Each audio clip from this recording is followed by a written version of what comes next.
Elezioni regionali. Ecco tutte le candidature alla presidenza della regione siciliana.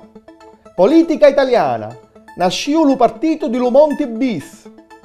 Unione Europea. Proteste magari in Francia. Bangladesh. Raggia musulmana contro templi e case buddisti. Palloni. Miccoli, eroi di Lu Barbera. Benedica a tutti. La settimana passata la Corte d'Appello di Palermo, dopo aver studiato tutti i documenti presentati dai candidati alla presidenza della regione siciliana, decidiò di escludere la candidatura dello giornalista Davide Giacalone, sostenuto della lista Leali alla Sicilia, perché le firme per la sua candidatura risultarono più picche dello minimo necessario. Già picca giorni prima Claudio Fava appare rinunziare magari dalla sua candidatura perché aveva pigliato la residenza in Sicilia dopo un limite fissato per legge per potersi candidare. Allo suo posto la sua coalizione SEL, IDV e FDS decidiò di candidare alla leader della FIOM Giovanna Amarano. In totale le candidate sono 10, ecco l'autre 9.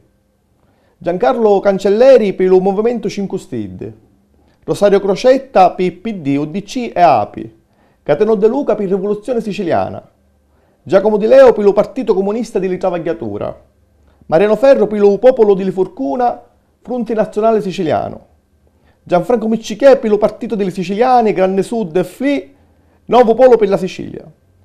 Nello Musumeci per PDL, la destra e PID, Canteri Popolare. Lucia Pinzone per Volontari per l'Italia e Gaspare Sturzo per Italiani Liberi e Forti. Si vota domenica 28 ottobre. Lunedì 1 ottobre, Pier Ferdinando Casini e Gianfranco Fini annunziarono la nascita di una lista civica a favore dello secondo mandato di Mario Monti alla presidenza dello Consiglio. Magari Luca Cordero di Montezemolo si dichiarava favorevole a sta mossa. Lo segretario dell'UPD dichiarava che queste manovre sono accorse e magari Alfano dell'UPDL disse di essere stato dubbioso in merito a queste voci. L'IDV e la Lega Nord dichiararono che il governo dei banchieri fece a 7 anni e se ne avesse a ghira alla casa. Dopo lo sciopero generale che ha bloccato Atene nelle giornate passate e le grandi manifestazioni di Madrid e Lisbona, ora magari Parisi scendeva una piazza lo 30 di settembre per manifestare con questi 50.000 cristiani contro l'austerità votata dal governo francese e lo fiscal compact addomandato dell'UE. La protesta in Francia, organizzata dallo fronte delle sinistre, non finisce qua, ma continua l'8 di ottobre, con la scennuta in piazza magari dei sindacati. Continuano le proteste delle musulmani dopo le violente manifestazioni contro un film considerato una bestemmia, l'innocenza delle musulmane.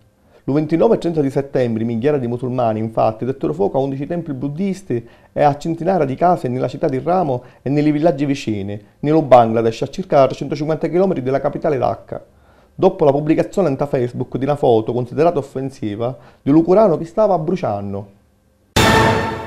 Secondo le dati del Ministero dei Trasporti, le immatricolazioni delle macchine in Italia nel mese di settembre calarono dello 25,8%. La parte di mercato della Fiat acchiarò lo 100,3%. Sabato 22 di settembre si aveva tenuto l'incontro a Palazzo Chigi tra l'amministratore delegato Sergio Marchion e il presidente della Fiat Elkann con il primo ministro Mario Monti e i rappresentanti del governo. La Fiat garantì al governo che resta in Italia, ma per gli investimenti che aveva promettuto se ne parla dal 2014. Marchion dichiarava inoltre che la Fiat sta accucchiando perdite per 700 milioni di euro in Europa e che resiste grazie ai successi che ottiene in America. Lo passato 2 di ottobre la giunta del governo siciliano deliberò di impugnare davanti alla Corte Costituzionale 2 norme dello Stato italiano che sono in contrasto con lo Statuto d'autonomia. Una di queste norme pretende di far incasciare allo Stato denari che avessero a restare in Sicilia. Domenica 30 di settembre morì improvvisamente nella sua casa di Capreleone il professore Giuseppe Levoti, stimato poeta e studioso della lingua siciliana.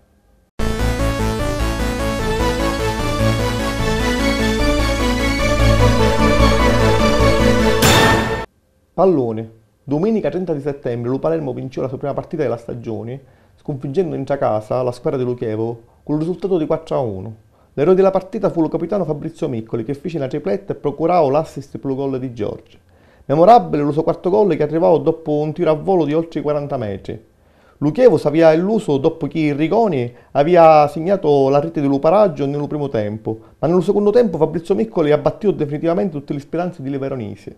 L'altra squadra siciliana di Serie A, lo Catania, invece perdiò malamente fuori casa contro lo Bologna, con lo pesante risultato di 4-0.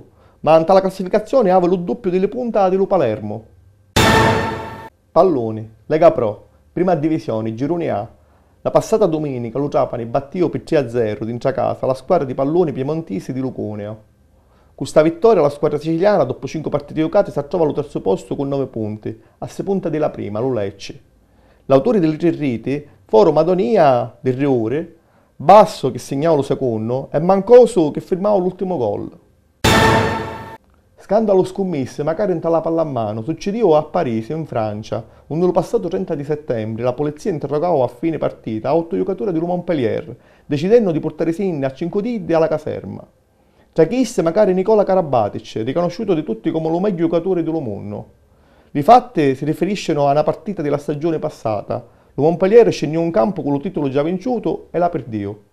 Si registrarono giocate anomali e pare che le mogliere listite delle giocatori di Montpellier vincero assai denari. MotoGP. Lo passato 30 di settembre lo spagnolo Pedrosa dominava il Gran Premio d'Araona battendo allo connazionale Lorenzo. L'italiano Dovizioso arrivava terzo. Lorenzo resta in testa alla classificazione ma con solo 32 punti di vantaggio rispetto a Pedrosa. Di l'11 al 14 di ottobre a Raosa si tiene Ibla Baskers, festa degli artisti di Sciata. È la 18ª volta che la città di Barrocca ospita lo Festival dell'Arte di Sciata, un decine di artisti si esibiscono in tali chiazze, in tali sciate, in tali cortigli, con spettacoli di diverse discipline dello circo. L'evento crea atmosfera e implicazioni tra gli spettatori e gli artisti e ha diventato con lo passare del tempo un festival tra i più apprezzati d'Europa. A Santa Margherita di Bilici, l'11 e il 14 di ottobre si tiene la sagra di Luficudigna, evento di valorizzazione e promozione del territorio e dei prodotti tipici che si fanno con questo frutto autunnale, come liquori, torte, gelate e così dolci. Bancareddi pittastamenti alla scoperta dei sapori popolari accompagnati di vino locale. Sono previsti mostre di fotografia, radunamenti di macchine antiche e altri avvenimenti. Questo è tutto questa settimana. Ne vediamo lo prossimo venerdì. Salutiamo!